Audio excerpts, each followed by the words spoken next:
Sarah Mitchell stood at the entrance of Atlanta's exclusive private airport terminal, her designer leather briefcase held firmly in her right hand. The morning sun reflected off the glass walls of the modern building, making the chrome fixtures gleam like mirrors.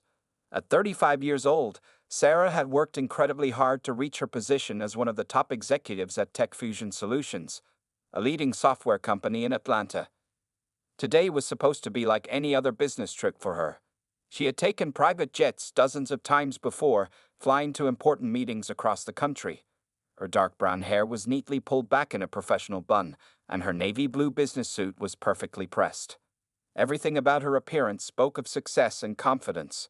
As Sarah walked through the terminal's automatic doors, the cool air conditioning hit her face. The familiar smell of coffee from the premium lounge mixed with the clean, filtered air of the building.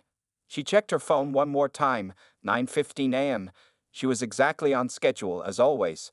The digital boarding pass for her 10 o'clock a.m. flight glowed clearly on her screen. Several other passengers were scattered around the terminal's waiting area. A middle-aged white couple sat reading magazines on the plush leather seats, while a group of businessmen in suits chatted near the coffee station. Sarah had seen this scene many times before, and it always felt the same: professional, exclusive, and routine. Walking towards the security checkpoint, Sarah mentally reviewed her upcoming presentation in Seattle. As the head of product development, she was going to present their new software platform to a major potential client. The deal could be worth millions for her company. She allowed herself a small smile, remembering how far she had come from her humble beginnings in South Atlanta. The clicking of her heels echoed on the marble floor as she approached the security desk. Sarah noticed the security guard looking up at her, his expression changing slightly as their eyes met. His name tag read Robert Henderson. She had never seen him before, which was unusual because she knew most of the regular security staff at this terminal. Sarah reached for her phone to show her boarding pass, the same routine she had followed countless times. Her hand froze mid-air as guard Henderson suddenly stepped forward, placing himself directly in her path. His body language was hostile, his stance wide and blocking. "Where do you think you're going?"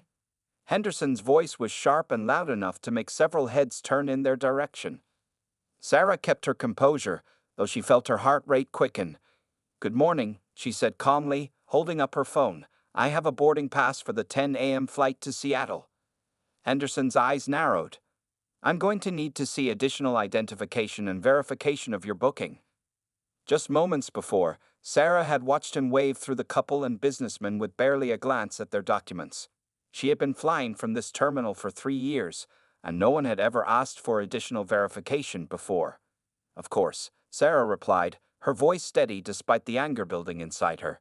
She reached into her briefcase and pulled out her driver's license, company ID, and printed flight confirmation. Years of dealing with subtle and not-so-subtle discrimination had taught her to always be over-prepared. Henderson took the documents, making a show of examining each one with exaggerated scrutiny. His eyes darted between the papers and Sarah's face, his expression clearly doubtful. The air around them grew tense as other passengers began to notice the unusual interaction. Sarah stood perfectly still, her face a mask of professional calm.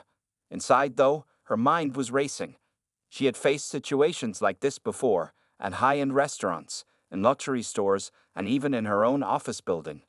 But this time felt different. This time, she decided, she wouldn't let it slide. As Henderson continued his unnecessary inspection, Sarah discreetly pulled out her phone again. Without drawing attention, she opened her camera app and placed it carefully in her jacket pocket, the lens peeking out slightly. If this situation was heading where she thought it was, she wanted evidence. The morning sun continued to stream through the terminal's windows, creating long shadows across the marble floor. What should have been a routine start to an important business trip was about to become something much more significant. A moment when one woman decided to take a stand against an everyday injustice that had gone unchallenged for far too long. The tension in the private terminal grew thicker as guard Henderson held Sarah's documents in his hands. His eyes kept moving between her papers and her face, taking far longer than necessary. Other passengers were now openly staring at the scene unfolding before them. "These could be fake," Henderson said loudly, waving her documents in the air. "We get people trying to sneak in here all the time." His voice carried across the terminal, causing more heads to turn their way. Sarah felt her cheeks grow warm, but years of corporate experience had taught her to maintain her composure. She stood straight, adjusting her navy blazer with steady hands. "Sir," she said calmly, "I've flown from this terminal many times. You can check your system." Sarah Mitchell, Tech Fusion Solutions. Henderson's response was to laugh shortly. "Yeah, right. And I'm the President of the United States." He turned to his computer terminal, making a show of typing slowly, his actions clearly meant to waste time. The middle-aged couple who had passed through earlier were now whispering to each other, throwing glances in Sarah's direction. The group of businessmen had stopped their conversation, watching the scene with uncomfortable expressions. Sarah's phone was still recording in her pocket. She could feel her anger rising but knew she had to stay professional. This was exactly why she had worked so hard to reach her position, to challenge these kinds of assumptions and prejudices. "Is there a problem here?" A young white businessman stepped forward from the group. "I've seen Ms. Mitchell here before. She's a regular passenger." Henderson barely looked up. "Sir, please stay out of this. This is a security matter." His fingers continued to move slowly across his keyboard. Sarah pulled out her phone, now openly recording. "I'd like to understand," she said clearly, her voice steady, "why the passengers before me went through with a simple scan of their boarding passes, while I'm being subjected to this extensive verification process." The guard's face reddened. "Are you accusing me of something?" He stood up straighter, trying to use his height to intimidate her. "I can have you removed from this terminal." "On what grounds?" Sarah asked, still recording. "For asking why I'm being treated differently than other passengers. For asking why my valid identification and booking confirmations are being questioned. Or is there another reason you'd like to state on camera?" The terminal had gone completely quiet. Even the soft background music seemed to have paused. Henderson's face switched between shades of red and white as he realized she was recording everything. "You can't record me," he spluttered, reaching for the phone. "That's against security protocols." Sarah took a step back, keeping her phone steady. "Actually, sir, I checked the terminal's policies before starting to record. There's no rule against recording in the public areas of this terminal, especially when documenting potential discrimination." More passengers had gathered now, many with their own phones out. Sarah could see some of them recording the interaction as well. The businessmen who had been chatting earlier moved closer, their presence seeming to offer silent support. "I want to speak to your supervisor," Sarah said firmly. "And I'd like my documents returned to me immediately." Henderson held onto her papers, his knuckles white. "The supervisor isn't available right now," he said through gritted teeth. "Then call the terminal manager," Sarah replied. "I'm sure they would be very interested in how you're handling this situation. My flight leaves in 30 minutes, and I've been standing here for 15 minutes already for no valid reason." A younger security guard who had been watching nervously from the side finally stepped forward. "Mr. Henderson, maybe we should call Mr. Thompson." He reached for the phone on the desk. Henderson shot him an angry look, but didn't stop him. The younger guard dialed quickly, speaking in low tones into the receiver. Sarah remained standing tall, her phone still recording, her heart pounding but her exterior calm. The morning sun had risen higher now, its rays streaming through the terminal windows, highlighting the scene for all to see. What had started as a simple security check had become a moment of confrontation, a moment when casual discrimination met unwavering determination. While everyone waited for the terminal manager to arrive, Sarah watched as another passenger approached the security checkpoint. This time, it was a white woman in her 40s, wearing expensive designer clothes and carrying a Louis Vuitton bag. Henderson's entire demeanor changed instantly. His scowl transformed into a bright smile as he greeted the new passenger. "Good morning, ma'am. May I see your boarding pass?" His voice was suddenly polite and professional, nothing like the hostile tone he had used with Sarah just moments before. Sarah kept her phone recording as the scene unfolded. The new passenger casually held up her phone, showing her digital boarding pass. Henderson barely glanced at it before waving her through. No additional verification requested. No questions about her identity. No accusations about fake documents. Did everyone see that? Sarah spoke clearly, making sure her phone captured everything. "The same guard who spent 20 minutes questioning my documents just let another passenger through with only a quick look at her boarding pass." Several onlookers nodded, their own phones still recording. The group of businessmen who had witnessed everything from the beginning started speaking among themselves, shaking their heads in disgust at the obvious double standard. Another passenger approached. This time a white man in a golf shirt and khakis. Once again, Henderson was all smiles. "Welcome, sir. Have a great flight." The man walked through after showing just his boarding pass on his phone. Sarah felt a mix of emotions: anger at the unfairness, satisfaction at having clear evidence, and determination to see this through. Her own documents were still sitting on Henderson's desk, even as he quickly processed other passengers. "This is absolutely unacceptable," one of the businessmen said loudly. He turned to his colleagues. "We all fly through here regularly. Have any of you ever been asked for additional verification?" They all shook their heads. The young security guard who had called the manager looked increasingly uncomfortable. He kept glancing between Henderson and Sarah, clearly aware of the inappropriate situation but unsure what to do. Sarah checked her watch. 25 minutes had passed since she first approached the checkpoint. Her flight was scheduled to leave in 20 minutes, and she still hadn't been cleared to proceed. "Let me tell you what's really going on here," Sarah said calmly, speaking to her phone but loud enough for everyone to hear. "I'm a business executive who regularly flies private jets. I presented the same documentation as everyone else. The only difference is," she paused meaningfully, looking directly at Henderson, "well, I think it's quite clear what the difference is." Henderson's face turned red again. "You're disrupting security operations," he sputtered, even as he continued to wave through other passengers with minimal checks. Just then, the terminal doors opened, and a tall man in a suit walked briskly toward them. From the respectful looks of the other staff members, this had to be Mr. Thompson, the terminal manager. "Would someone please explain what's happening here?" Mr. Thompson asked, his eyes taking in the scene: the gathered crowd, the recording phones, Sarah's documents still spread across Henderson's desk, and the obvious tension in the air. "Sir," Sarah began, her voice steady and professional, "I've been standing here for nearly 30 minutes while Mr. Henderson questions the authenticity of my documents. During this time, I've recorded him allowing multiple other passengers through with only a cursory check of their boarding passes. I'm a regular client at this terminal, and I've never experienced this kind of treatment before today." The terminal manager's expression grew serious as he looked at Henderson, who was now staring at the floor.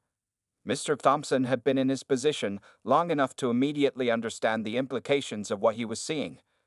The morning sun continued to stream through the windows, illuminating the scene like a spotlight on a stage. What had started as one security guard's discriminatory actions had now become a documented example of the everyday bias that many people faced, even in the most exclusive of settings. Mr. Thompson, the terminal manager, picked up Sarah's documents from Henderson's desk and examined them carefully. His face grew more serious with each passing moment as he realized the situation.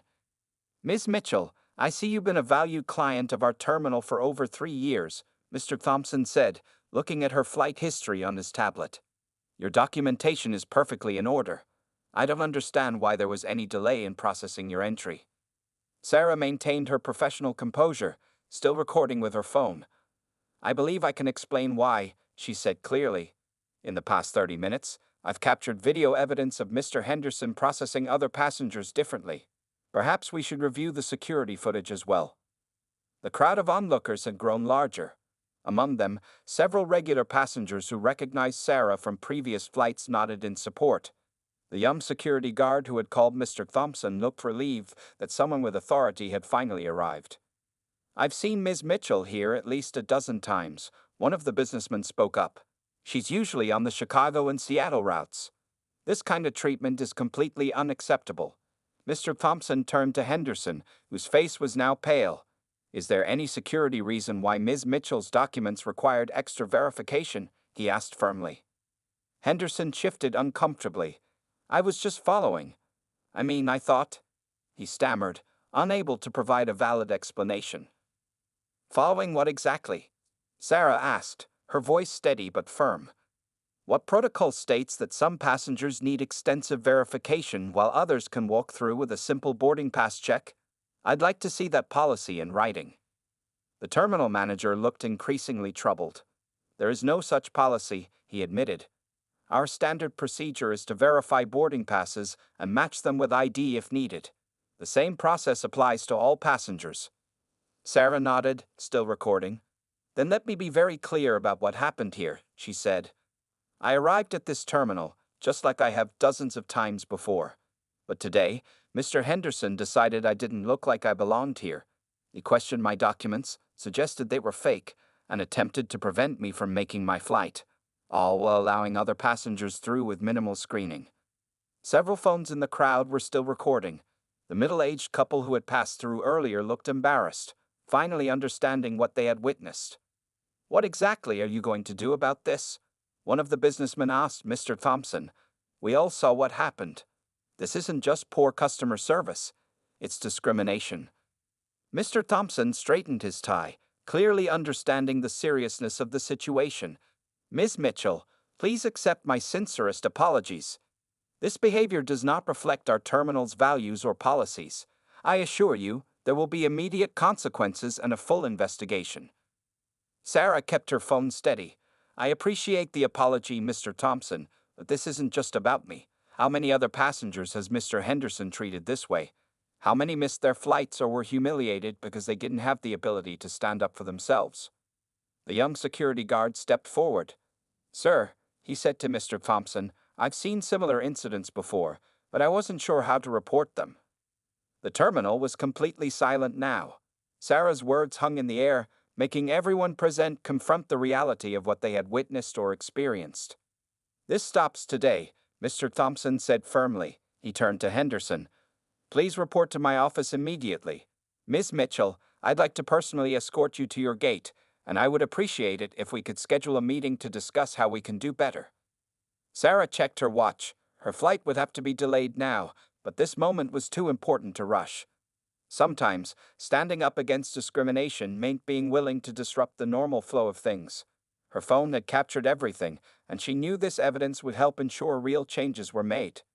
The morning sun had climbed higher, casting shorter shadows across the terminal floor. What had begun as one woman's stand against unfair treatment had become a moment of collective recognition and the promise of change. News of the incident spread through the private terminal like wildfire. As Mr. Thompson led Sarah toward his office, employees and passengers alike whispered and pointed. Some pulled out their phones to check social media, where videos of the confrontation had already started appearing. Sarah walked confidently beside the terminal manager, her heels clicking against the marble floor. Behind them, 2 security supervisors were escorting Henderson to another office. The guard's face was a mix of anger and fear as he realized how serious the situation had become. Ms. Mitchell, please understand that we take this matter extremely seriously, Mr. Thompson said as he opened his office door. The room was large with floor-to-ceiling windows overlooking the private runways. But I'm concerned about something else you mentioned, about this possibly happening to other passengers. Before Sarah could respond, his office phone started ringing. The terminal's head of public relations was calling, along with messages from local news stations. Videos of the incident were spreading rapidly across social media platforms. You should probably answer those, Sarah said calmly, checking her own phone. Her company's CEO had already sent her 3 messages, along with dozens of supportive texts from colleagues who had seen the videos. This isn't going away quietly. The young security guard who had helped earlier knocked on the office door. Sir, he said nervously, there are reporters gathering in the main terminal. They're asking for comments about racial profiling at our facility. Mr. Thompson loosened his tie slightly, the pressure of the situation clearly getting to him. Ms. Mitchell, how can we handle this? What would you like us to do? Sarah sat straight in her chair, years of corporate experience evident in her posture. First, I want to see your company's current training protocols for security staff. Second, I want to know how you handle discrimination complaints. And third, she paused, making sure her words carry weight. I want to know why it took my recording this incident for anyone to take action. The phone kept ringing. Outside the office, they could hear more commotion as terminal staff tried to manage the growing media presence. Several of the businessmen who had witnessed the incident were giving interviews, describing what they had seen. We have anti-discrimination policies, Mr. Thompson said weakly, pulling out a thin folder from his desk. Policies aren't enough, Sarah replied firmly. I'm an executive who flies privately. I have the means and position to stand up for myself. But what about others who don't? What happens to them? Just then, Sarah's phone buzzed with a notification. A video had gone viral, with major news networks picking up the story. Comments were pouring in from people sharing similar experiences at various airports and private terminals across the country. The young security guard appeared again. "Sir, the regional director is on his way.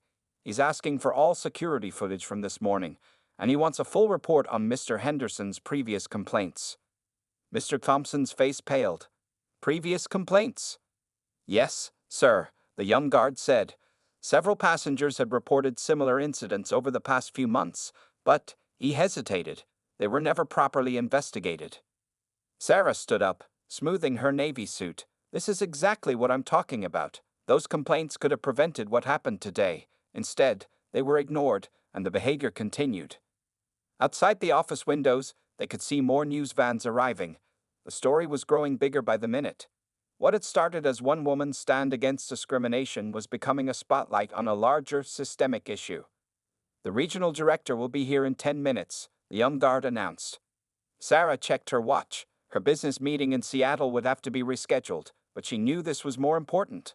Sometimes, change only happened when someone was willing to stand their ground and demand it. The morning had turned into afternoon, and the terminal buzzed with activity. Security footage was being reviewed. Statements were being taken, and policies were being questioned. The comfortable routine of the private terminal had been disrupted, forcing everyone to confront an uncomfortable truth about privilege, prejudice, and power. The regional director, James Wilson, arrived at the terminal in a sleek black car. He was a tall man in his 50s, wearing an expensive suit and carrying a leather briefcase. His face was serious as he walked quickly through the terminal, passing by the news crews that were still gathered outside. Within minutes of his arrival, Wilson had called for an emergency meeting. Sarah sat at the large conference table, surrounded by terminal management, security supervisors, and the company's legal team who had joined through video call.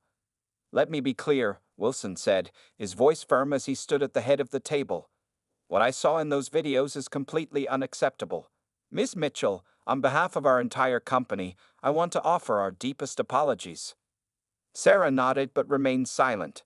She had been in enough corporate meetings to know this was just the beginning. The regional director turned on a large screen, displaying security footage from the past 3 months. "We found evidence of at least 12 similar incidents," Wilson continued, clicking through the footage. "All involving the same security guard, all following the same pattern of discriminatory behavior." The room grew quiet as they watched. In each clip, Henderson could be seen treating passengers differently based on their appearance.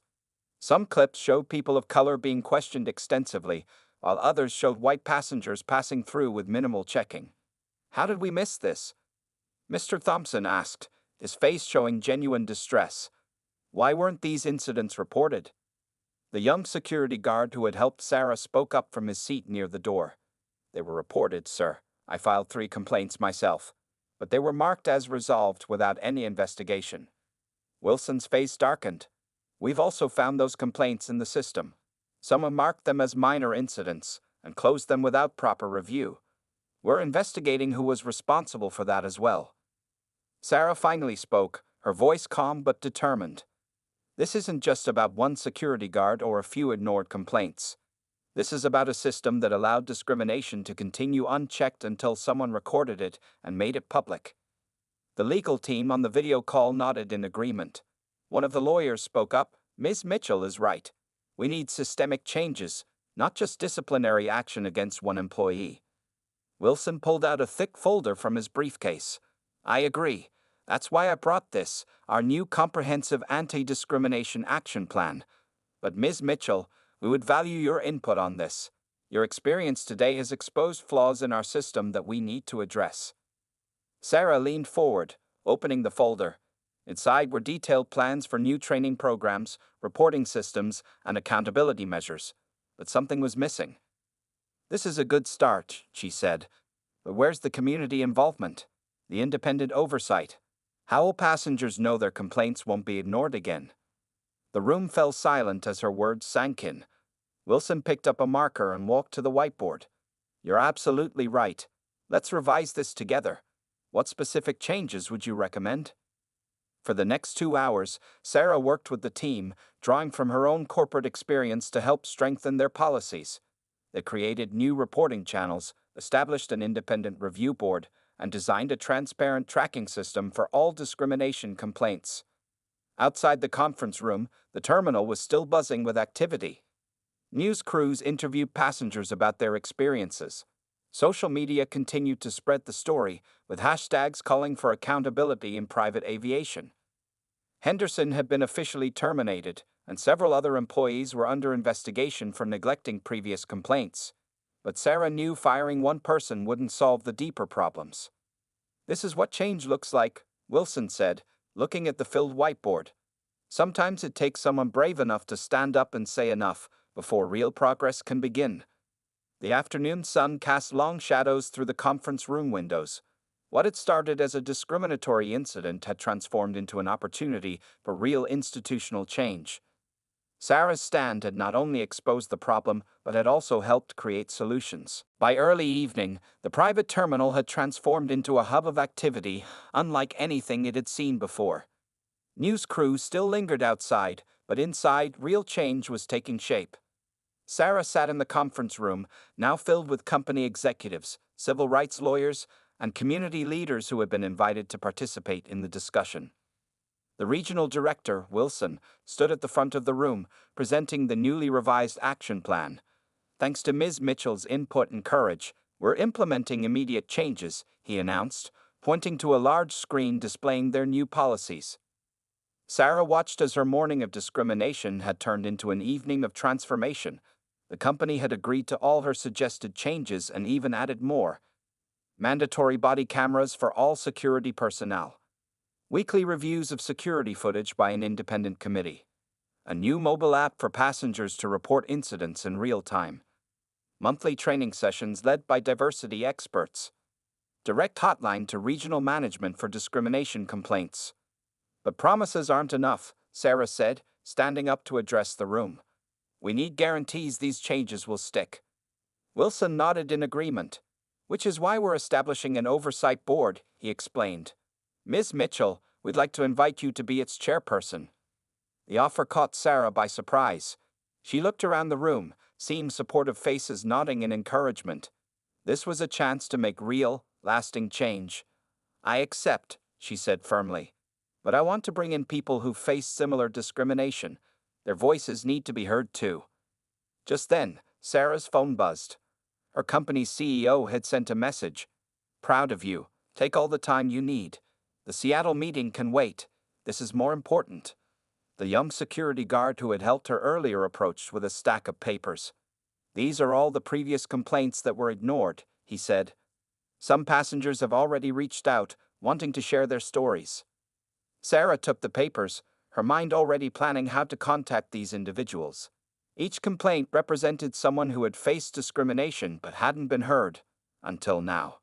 Wilson called everyone's attention again. "We're also announcing a full audit of all our terminals nationwide," he said. "Ms. Mitchell's experience has shown us this isn't just a local issue." The civil rights lawyers present began discussing plans for a broader investigation into discrimination in private aviation.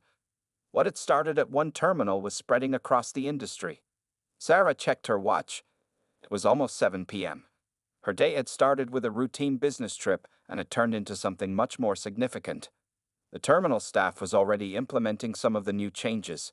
Security cameras were being adjusted, new signs were being posted with the complaint hotline number, and training schedules were being revised. "Ms. Mitchell," Wilson said, approaching her with a document. "This is our formal apology and commitment to change. We'll be releasing it to the media tonight, but we wanted you to review it first." Sarah read through the statement carefully. It wasn't just a standard corporate apology. It acknowledged the systemic problems and outlined specific steps for change. This was what real accountability looked like. Outside the terminal windows, the sun was setting, casting an orange glow across the runway. Television crews were packing up their equipment, but Sarah knew this story wasn't over. It was just beginning. The young security guard appeared one last time. "Ms. Mitchell, we've arranged a private flight for you to Seattle first thing tomorrow morning." And he hesitated, then smiled. "The new body cameras have already been ordered." They'll be here by noon tomorrow. Sarah nodded, gathering her belongings. Her morning of discrimination had turned into an evening of victory, not just for her, but for everyone who had ever faced similar treatment. As she prepared to leave, Wilson made one final announcement to the room. Starting tomorrow, we're not just changing policies, we're changing our culture. And it's thanks to one person who refused to accept discrimination as normal. 3 months after the incident, Sarah Mitchell stood at the same private terminal, but everything was different now. The security staff wore body cameras. New signs clearly displayed passenger rights and reporting procedures, and a diverse team of security personnel greeted travelers professionally. As chair of the oversight board, Sarah had turned her experience into a catalyst for industry-wide change. The video of her confrontation with Henderson had reached over 10 million views, sparking similar reforms at private terminals across the country. "Good morning, Ms. Mitchell," said Lisa, one of the new security supervisors hired as part of the terminal's diversity initiative.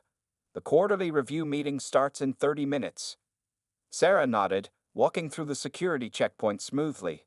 The same marble floors and glass windows remained, but the atmosphere had completely changed. Passengers of all backgrounds moved through security with equal treatment, their rights clearly protected by new protocols. In the main conference room, representatives from various private aviation companies had gathered. They were there to review the progress of what had become known as the Mitchell Standards, a new set of industry guidelines for preventing discrimination in private aviation. The numbers speak for themselves, Wilson, the regional director, announced to the room. Passenger complaints about discrimination have dropped by 95% across our terminals. Customer satisfaction is at an all-time high. Sarah opened her laptop, displaying a presentation she had prepared. Over the past 3 months, she had balanced her executive role at TechFusion with her new position as a civil rights advocate in the aviation industry.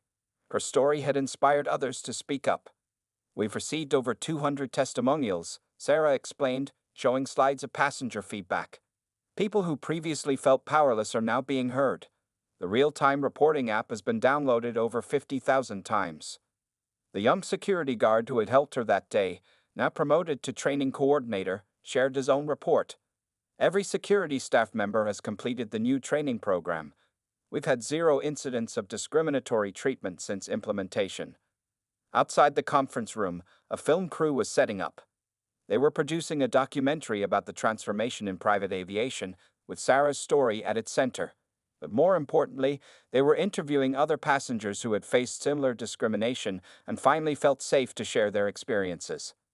"The Oversight Board has reviewed 50 cases from other terminals," Sarah continued. "We're working with those facilities to implement the same standards we developed here." Wilson stood up again. "And the biggest news, the Federal Aviation Administration is considering adopting our guidelines as mandatory requirements for all private aviation facilities." Sarah's phone buzzed with a message. It was from Henderson's replacement, a woman of color who had previously faced discrimination herself at another airport. "Just finished training the new staff. Everyone passed with flying colors." The meeting continued with more positive updates. The terminal had become a model for others, hosting regular training sessions for security staff from across the country. Sarah's corporate experience had proved invaluable in creating professional, effective anti-discrimination protocols. "But our work isn't finished," Sarah reminded the room. "Change isn't just about new rules and cameras. It's about changing hearts and minds." After the meeting, Sarah walked through the terminal, observing the differences. New faces among the staff reflected greater diversity. Passengers moved through security with confidence, knowing their rights were protected. The terminal felt more welcoming, more professional, more just. As she prepared to board her flight to Chicago, Sarah remembered that morning 3 months ago. Her stand against discrimination had created ripples far beyond one security checkpoint. It had sparked a movement for change in an industry that had long ignored these issues. "Your boarding pass, Ms. Mitchell?" asked the new security officer, following the standardized procedures that now applied to everyone equally. Sarah smiled, showing her phone screen. This simple interaction, professional, respectful, and equal, represented everything they had fought to achieve. The afternoon sun streamed through the terminal windows, illuminating a space transformed not just by new policies, but by the courage of one woman who decided to take a stand. In the end, Sarah's experience had done more than expose discrimination. It had helped create a blueprint for fighting it, one terminal at a time.